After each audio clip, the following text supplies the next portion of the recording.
Welcome to CBSE knowledge hub. आज हम class 10 DOE support material chapter 2 polynomial continue करेंगे question number 31 से। So find the zeros of the polynomial x square minus 3x minus m plus 3। यहाँ पर हमें ये एक equation दे रखा है, पॉलिनोमियल दे रखा है जिसका हमें जीरोस निकालना है। लेकिन अगर हम ध्यान से देते हो इस जो पॉलिनोमियल है, हमारा जो पॉलिनोमियल है x square minus 3x minus m plus 3। अब देखो जीरोस निकालने के लिए हमें पता है हम मिड टर्म करते हैं, बट यहाँ पर तो मिड टर्म हम नहीं कर पाएंगे। क्यों नहीं कर पाएंगे? क्योंकि यहाँ पर इक्वेशन ऐसा कुछ है कि यहाँ पर कोई नंबर नहीं है जो इसके साथ मैं मल्टीप्लाई करूँगी। सो हमें कॉमन निकालना है, तो यहाँ पर कुछ भी कॉमन नहीं है, there is nothing common. So we have to change accordingly. So क्या चेंज करेंगे इसमें? देखो एम एक्स को हम क्या करते हैं, ऐड और सब्ट्रैक्ट दोनों करते हैं। ऐड और subtract, add and subtract mx। Okay, so हमारी इक्वेशन क्या है? देखो एक्स स्क्वायर, मैं यहाँ पर mx को सब्ट्रैक्ट करती हूँ। एक बार मैंने कहा ना सब्ट्रैक्ट करूँगी और एक बार ऐड करूँगी। सो पहले मैं सब्ट्रैक्ट करती हूँ माइनस 3x और एक बार मैं ऐड भी करती हूँ plus mx minus m plus 3। अब मैंने माइनस mx प्लस mx ले लिया, अकॉर्डिंगली मैंने चेंज किया कि मुझे इसमें से कुछ कॉमन मिल जाएगा और इसमें से कुछ कॉमन मिल जाएगा। तो ये अपने अकॉर्डिंगली आपको चेंज करना होगा। देन इसमें से क्या कॉमन ले सकते हैं हम? x कॉमन ले सकते हैं, तो x माइनस m माइनस 3 यहाँ से आ गया। Here x minus m minus 3 common आ गया और यहाँ पर m कॉमन आ गया। अब आपको समझ आ गया होगा, देखो ब्रैकेट में जो है दोनों टर्म सेम ही है। सो हमें पता है x प्लस m फैक्टराइज जब करते थे, x प्लस एम जो अलग है और जो ब्रैकेट में है वो एक टर्म हो जाएगा, x minus m minus 3। Then polynomial निकालना ईजी है, x प्लस एम है ना, x plus m equal to 0, so x equal to minus m. एक पॉलिनोमियल यहाँ से आ गया। सेकंड ये वाला भी करता है, x minus m minus 3 equal to 0, so x का वैल्यू क्या होगा? x equal to m plus 3। So हमारा x का वैल्यू क्या, हमारा दो जीरोस है तो एक जीरो होगा हमारा माइनस एम, दूसरा जीरो होगा एम प्लस 3। सो लिखेंगे the zeros are minus m and m plus 3।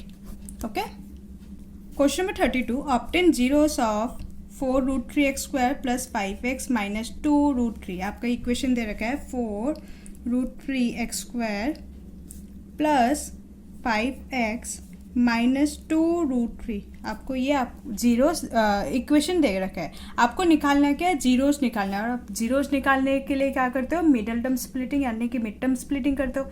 अब मिड टर्म स्प्लिटिंग करने के लिए हमें ये वैल्यू को और ये वाले वैल्यू को हमें क्या करना होता है? मल्टीप्लाई करना होता है। सो मैं रफ में मल्टीप्लाई करती हूँ।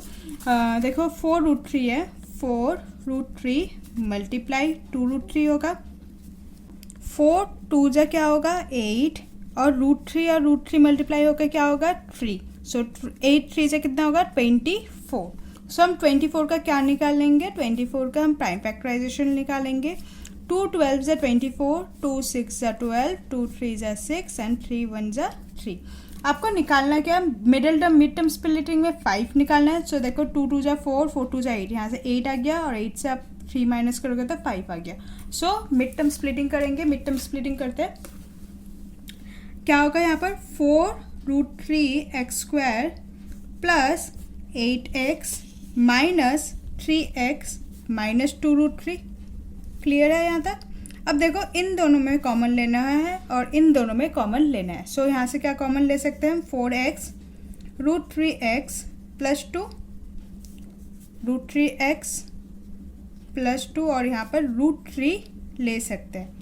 अब देखो रूट 3 3 हो गया ना, तो हमें यहाँ पर सोच समझ कर करना होगा। Okay, next root 3x plus 2 एक है और एक है 4x माइनस रूट 3।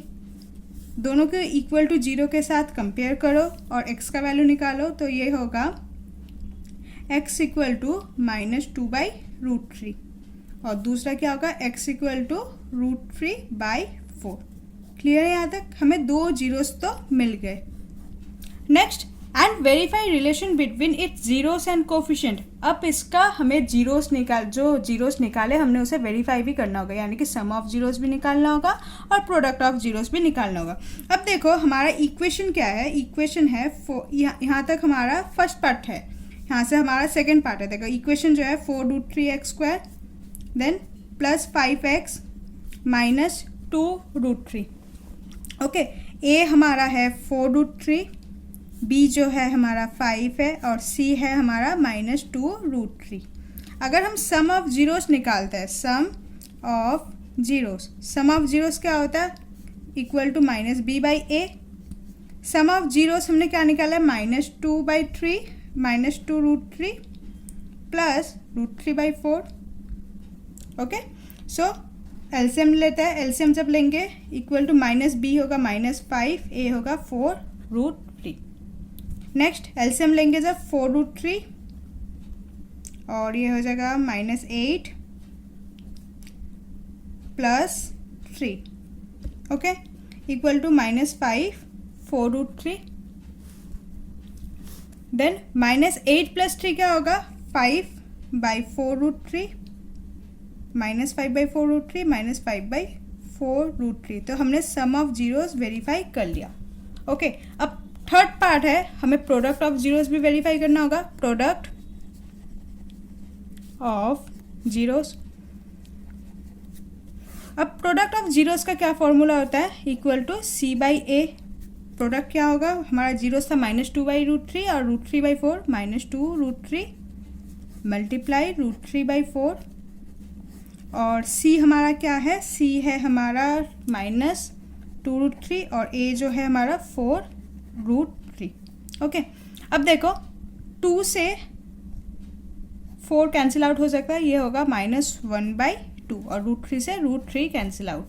ओके, अब यहाँ पर देखो -2√3, √3 से √3 कैंसिल आउट हो गया, -2/4 है, -2/4 यानी कि -1/2। तो अगेन -1/2 इक्वल टू -1/2। सो हमने प्रोडक्ट ऑफ जीरोस भी हमने वेरीफाई कर लिया। सो हम कह सकते हैं हेंस वेरीफाई, हमने वेरीफाई कर लिया। Okay, question number 33, form a quadratic polynomial. आपको एक क्वाड्रेटिक पॉलिनोमियल निकालना है whose 1 0 is 8 and the product of zeros is -56। So easy सा क्वेश्चन है। देखो एक जीरो दे रखा है, यानी कि अल्फा का वैल्यू गिवन है 8 है, बीटा आपको निकालना है और आपको प्रोडक्ट ऑफ जीरोस दे रखा है। प्रोडक्ट ऑफ जीरोस यानी कि अल्फा मल्टीप्लाई बीटा दे रखा है माइनस का 56। अगर प्रोडक्ट ऑफ जीरोस है तो आप निकाल सकते हो। देखो alpha beta equal to -56 given है। अल्फा का वैल्यू पता है आपको 8 है, बीटा का वैल्यू नहीं पता तो बीटा लिख देते हैं -56। सो बीटा का वैल्यू यहाँ से आ जाएगा -56/8 यानी कि -7। सो आपको बीटा मिल गया इक्वल टू -7। अब आपको पता है कि क्वाड्रेटिक इक्वेशन निकालने के लिए हमें क्या चाहिए, सम ऑफ जीरोस चाहिए और प्रोडक्ट ऑफ जीरोस चाहिए। तो प्रोडक्ट ऑफ जीरोस तो ऑलरेडी गिवन है -56, हमें सम ऑफ जीरोस निकालना है, अल्फा प्लस बीटा निकालना है। सो अल्फा का वैल्यू हमें पता है 8 प्लस बीटा का वैल्यू हमने अभी निकाला -7। सो 8 प्लस माइनस इज -7 इज 1, यानी कि अल्फा प्लस बीटा का वैल्यू है 1 और अल्फा मल्टीप्लाई बीटा का वैल्यू है -56। क्वाड्रेटिक इक्वेशन इजीली निकाल सकते हैं। कैसे होगा, रिक्वायर पॉलिनोमियल जो होता है x² minus sum of zeros x plus product of zeros. Product of zeros अब हो है x² minus sum of zeros क्या है हमारा 1x और प्रोडक्ट ऑफ जीरोस क्या है हमारा -56। So this is our required polynomial. Okay, question number 34, -5 is one of the zeros of equation दे रखा है 2x² plus px -15 and zeros of p bracket में x² plus x plus k are equal to each other, find the value of k। आपको k का value निकालना है। तो यहाँ पर देखो -5 यानी कि x का वैल्यू आपको दे रखा है -5। तो आपके इक्वेशन क्या है, 2x² प्लस px -15, जहाँ जहाँ x है आप -5 पुट कर दो, -5² प्लस p -5 -15। ओके, 2 5 का स्क्वायर क्या होगा 25 plus minus 5p minus 15 25 2 is 50 minus 5p minus 15 equal to 0. सभी इक्वेशन में 0 होगा. देन 50 से 15 माइनस करो तो क्या होगा 35 minus 5p equal to 0. 35 equal to 5p and p equal to 35 by 5 that is 7. So आपका p का वैल्यू मिल गया. p का वैल्यू जो है आपका 7 है. नाउ सेकेंड पार्ट देखो. अनदर इक्वेशन दे रखा है. अनदर इक्वेशन में अनदर इक्वेशन जो है हमारा जो पॉलिनोमियल है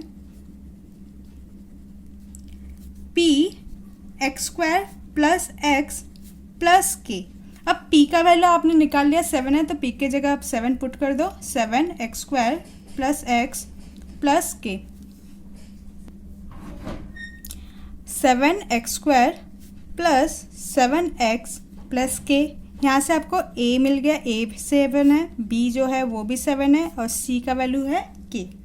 अगर d इक्वल टू 0 है एस जीरोस आर इक्वल. आपको d का फॉर्मूला पता है. d equal to b square minus 4ac. So b आपको पता है 7 है. 7 का स्क्वायर माइनस 4 7 और c है k. d होगा 0. 7 का स्क्वायर 49 माइनस 4 7 इज 28 k. देन k का वैल्यू आप निकाल सकते हो 49 माइनस 28k को इधर भेज दो 28k. k equal to 49 by 28 that is 7 by 4. So आपको k का वैल्यू आ गया. k equal to 7 by 4. Okay. Now question number 35. Find the value of k. आपको k का वैल्यू निकालना है सच दैट 3x स्क्वायर plus 2kx plus x minus k minus 5. ये एक आपको इक्वेशन दे रखा है. पहले ये वाले पार्ट सॉल्व करते हैं फिर नेक्स्ट पार्ट को पढ़ेंगे. सो इक्वेशन देखो. इक्वेशन है आपका 3x स्क्वायर plus 2kx plus x minus k minus 5. Okay. अब देखो यहाँ से हम x कॉमन ले सकते हैं. सो हम ऐसे लिखेंगे कि इक्वेशन को थोड़ा सा मॉडिफाई करेंगे. 3x स्क्वायर प्लस 2k प्लस 1 कॉमन ले लेते हैं और x को बाहर निकाल लेते हैं, कॉमन ले लेते हैं. Minus k plus 5. ऐसे करके हम इक्वेशन लिख सकते हैं. सो a का वैल्यू हमें मिल गया 3, b का वैल्यू हमें मिला है 2k प्लस 1 और c का वैल्यू जो मिला है हमें k प्लस 5. ओके. अब हम सम ऑफ जीरोस निकालेंगे और प्रोडक्ट ऑफ जीरोस निकालेंगे. तो सम ऑफ जीरोस क्या होता है माइनस b बाई ए.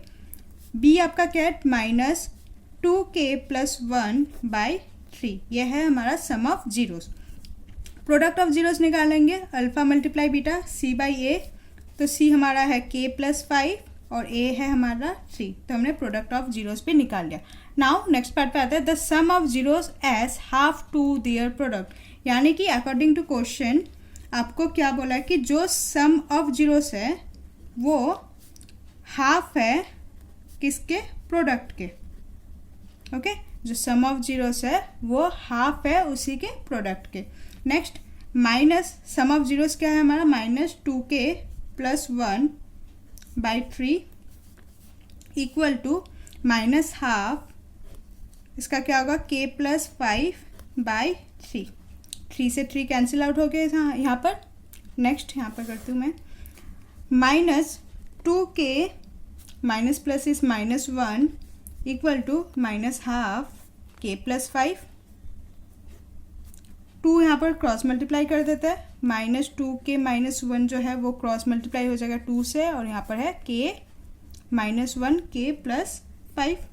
सो ये होगा माइनस k प्लस 5 ब्रैकेट में equal to minus 4k minus 2. Normally solve करते जा रहे हैं हम. माइनस 4k माइनस 2 ब्रैकेट खोलते हैं minus k minus plus is minus 5. k वाले पार्ट को एक साइड लाता है 4k plus k equal to minus 5 plus 2. Minus 4 से k माइनस हुआ तो minus 3k equal to minus का 3. सो k equal to minus 3 by minus 3 cancel out हो गया 1. सो k का वैल्यू क्या होगा हमारा 1. ओके. सो क्वेश्चन नंबर 36 से हम नेक्स्ट वीडियो में कंटिन्यू करेंगे. I hope you like this video. Please like share and subscribe. Thank you.